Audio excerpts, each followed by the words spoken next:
Assalamualaikum warahmatullahi wabarakatuh. Di sini kami akan menampilkan sebuah video tentang materi dari mata kuliah profesi keteknikan mengenai soft skill, hard skill, entrepreneur, dan manager leader. Sebelumnya, perkenalkan anggota kelompok kami. Yang pertama, Febri Nur Azra, NIM 24, kemudian Cindemas Pujaningrat, NIM 41, dan Pramesti Septia Wardani, NIM 71. Langsung saja, mari kita saksikan videonya. Sebagai calon lulusan engineer, ternyata kemampuan soft skill, hard skill, entrepreneur, and manager leader juga harus benar-benar dikuasai.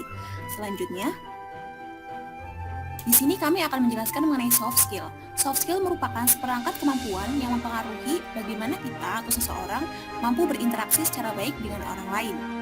Selanjutnya, di sini kami juga akan menjelaskan mengenai hal-hal yang harus diperhatikan dalam soft skill. Yang pertama yakni komunikasi, kemudian ada problem solving, kemudian leadership, dan mampu berpikir kritis, dan kemudian ada teamwork. Selanjutnya, di sini kami juga akan menjelaskan mengenai hard skill, di mana hard skill itu sendiri merupakan kemampuan spesifik yang harus dimiliki untuk suatu pekerjaan tertentu. Ada pula hal-hal yang harus dilakukan untuk mengasah hard skill.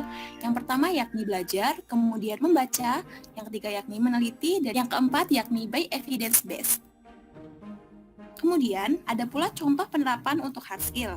Yang pertama, sebagai engineer juga menguasai ilmu permesinan, kemudian dokter menguasai ilmu kedokteran, kemudian ada perawat yang menguasai ilmu keperawatan, dan ada advokat menguasai ilmu hukum, dan ada pula psikolog menguasai ilmu mental manusia.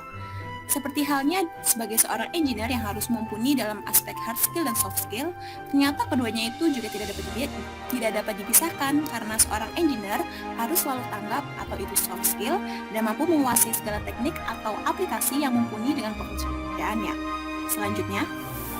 Selanjutnya ada entrepreneur atau insinyur.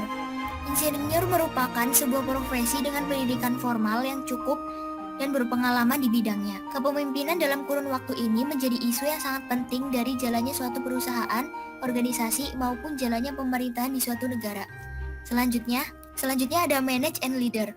Manajer merupakan seseorang yang bekerja melalui orang lain dengan mengatur dan mengarahkan kegiatan-kegiatan mereka guna mencapai suatu tujuan perusahaan.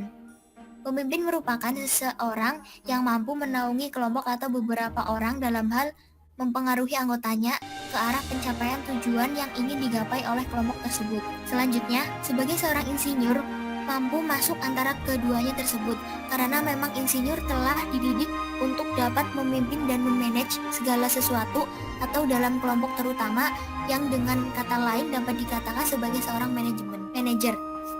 Selanjutnya, sekian video presentasi dari kelompok kami, kurang lebihnya mohon maaf. Wassalamualaikum warahmatullahi wabarakatuh.